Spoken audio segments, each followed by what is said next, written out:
तो हमारे 140 के ये सारे इसके क्या हो गए, फैक्टर हो गए। ठीक है, ये फैक्टर है, इनको कैसे लिखना है, प्रोडक्ट की फॉर्म में लिखना है, प्रोडक्ट मतलब मल्टीप्लाई की फॉर्म में लिखना है। ठीक है, तो देखो 140 को हमने लिख दिया यहाँ पर मल्टीप्लाई की फॉर्म में, ये जो फैक्टर है इन्हीं को हमने लिखा है 2 × 2 × 5 × 7, तो ये इसके क्या है, प्राइम फैक्टर है सारे के सारे। ठीक है, इनको हमने प्रोडक्ट की फॉर्म में लिख लिया। ठीक है, तो ये वैसे देखें तो ये हमारा प्राइम फैक्टराइजेशन हो गया है। ठीक है, और इसने आगे और किया है, इसको क्या किया आगे, बस ये देखो 2 कितनी बार है, 2 बार है, इसलिए इसकी पावर है 2, बस और कुछ नहीं किया।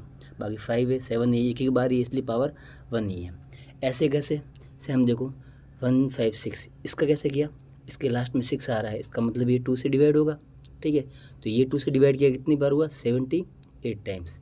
और देखो 8 आ रहा है लास्ट में, इसका मतलब ये भी 2 से होगा, तो इसको 2 से किया कितनी बार हो गया, 39 टाइम। ठीक है, इसके बाद ये होगा 3 से डिवाइड होगा 13, फिर 13 तो 13 से ही होगा, तो कितनी बार, 1 टाइम। तो ये सारे क्या आ गए, इसके फैक्टर आ गए, ये सारे क्या है, इसके फैक्टर है। तो इसके फैक्टर है, तो यहाँ पर इसके सारे फैक्टर यहाँ पर लिख दिए, ये सारे फैक्टर लिख दिए। अब देखो ऐसे, देखो ये सारे जो फैक्टर है इन सब का मल्टीप्लाई करेंगे तो वापस यही नंबर बनता है। आई बात समझे, ये हो गया। अब देखो यहाँ पर 2 कितनी बार, 2 बार है, इसलिए पावर क्या पर कितनी है, 2 है बस, और 3 और 13 बाकी सेम का सेम।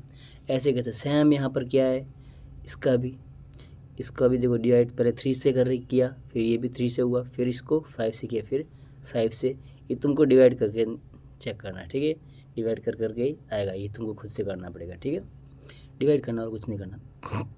लास्ट में 17, तो 17 से होगा 1 टाइम, ये हो गया। अब देखो इसके जो टुकड़े बने वो सारे के सारे टुकड़े हमने यहाँ पर लिख दिए। ठीक है, अब देखो यहाँ पर 3 कितनी बार, 2 बार है, तो इसलिए 3 की पावर 2, और 5 कितनी बार, 2 बार, इसलिए 5 की पावर 2, और बाकी वैसा का वैसा। अब देखो ऐसे कैसे सेम हमारा होगा इसका 5005 का, इसके भी देख लो क्या है। ये सारे होंगे, देखो 5 से डिवाइड होगा ये नंबर आएगा, 7 से होगा ये आएगा, फिर 11 से होगा, फिर 13 से होगा, तो ये सारे इसके क्या होंगे, फैक्टर होंगे, ये सारे के सारे क्या होंगे, इसके फैक्टर होंगे। ये दिख रहे हैं, बस इसमें एक बार इसलिए पावर 1 ही है, इसलिए यही फैक्टर आएगा इसके, ये इसका प्राइम फैक्टर है हो गया। अब ये वाला जो नंबर है इसमें देखो, इसमें ये वाला आएंगे, 17 से होगा, फिर 19 से, फिर 23 से होगा, इस टाइप में बीच में जितने भी नंबर आ रहे हैं उनसे होगा ही नहीं। ठीक है, तो इसके प्राइम फैक्टर क्या आ गए, 17, 19 और 23 आ गया। ठीक है, तो ये इसका प्राइम फैक्टराइज हो गया। तो ऐसे ही सिंपल है आराम से। ठीक है।